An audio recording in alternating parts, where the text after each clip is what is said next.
5 potential ways to help the person mad on the street, by Krishna's mercy.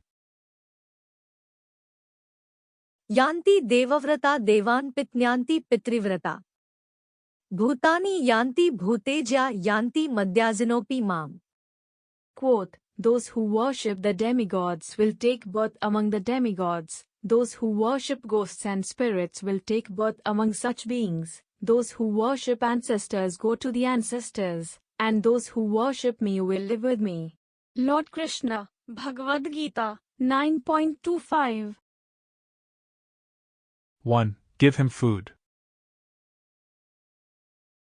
Dude, have you seen that guy? He is really struggling.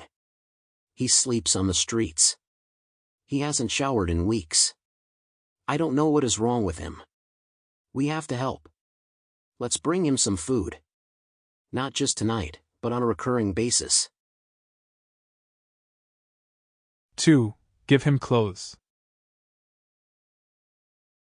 Dude, that can't be good for the health. That person seriously stinks. You can smell them from a mile away. I think we need to give him some new clothes. Nothing crazy expensive.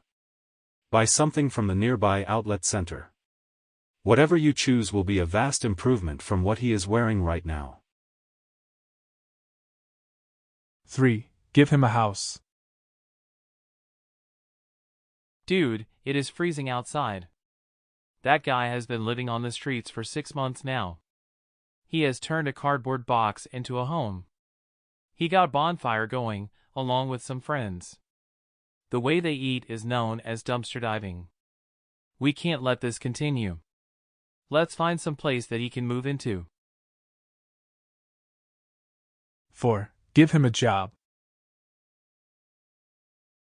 Dude, why don't we find him a job? Don't you know someone who would be willing to help out? Aren't there community welfare projects to help people get back on their feet? If the government can't help someone like this, what are they doing with all of that tax revenue? 5. Remind him of his link to wealth. You guys might be crazier than the person you are trying to help. Did you know that he is the son of such and such business mogul? That's right, the kid is loaded. Simply bring him back home. The father has been desperate to have the son return. This homelessness is utter nonsense. There is no reason for the sadness and despair. We should all be so lucky. His Divine Grace A.C. Bhaktivedanta Swami Prabhupada uses this brilliant comparison to help support claim that the lost souls in the material world are suffering from madness.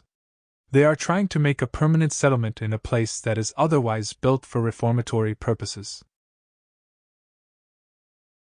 We can think of it like sending someone to a rehabilitation center. Perhaps they are a famous musician. Maybe they are the most well-known host with a show on the radio. Within the journey to stardom, they had to pay a price.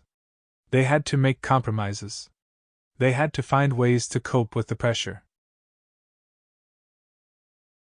They ended up getting addicted to harmful substances. The addiction was so strong that only a complete disconnect from their profession would help. They would check into a rehab center to undergo therapy in a group with other patients. A sane person would not try to make the rehab center their permanent home. They would not try to set up shop and never leave.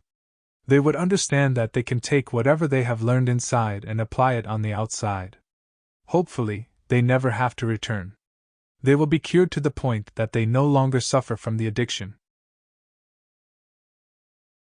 The material world is similar, but larger in scope. It is like the prison facility with the widest surface upon which to roam. The walls are high. Those walls are difficult to scale, Durgam. Those walls are essentially paid for by desire. Consciousness is the determining factor, measured at a particular time. When the moment for quitting arrives, there is a decision to be made. Either stay or go. Sure, there is some variety, nuance, and detail to staying in the material world. A person can go up, as in reaching the heavenly planets. They can fall down, being condemned to hell. They can stay in the same place, with rebirth on earth. They can reach the highest planet in the material world, but there is the same vulnerability to birth and death. It is the same as thinking a permanent settlement can be made within the madhouse. Those who are devoted to the Supreme Personality of Godhead reach the highest destination. They go to Krishna's realm after quitting the body. Upon reaching that place, they never have to leave.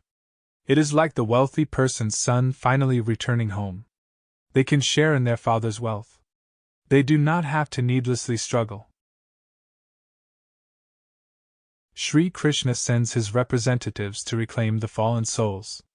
Those representatives instill and push forward a culture of living, a way of life to cover every issue, every question, and every area of uncertainty. This way of life is known as Dharma, and it has universal applicability, irrespective of time and circumstance. That is to say, Dharma is the same today as it was 10,000 years ago. Dharma is the same for the young and for the old, for the man and for the woman. The exact implementation may vary, depending on the circumstances, but the underlying purpose is always the same: to connect with God, to serve Him, and to seek nothing in return. To have pure love and devotion for the one who reciprocates on an unimaginable scale. In closing, on an unimaginable scale. Reward for following trail. By the representatives led, whose spiritual needs fed. Krishna reciprocating in kind. A permanent home to find. That and wealth the entire time. No more this madhouse of mine.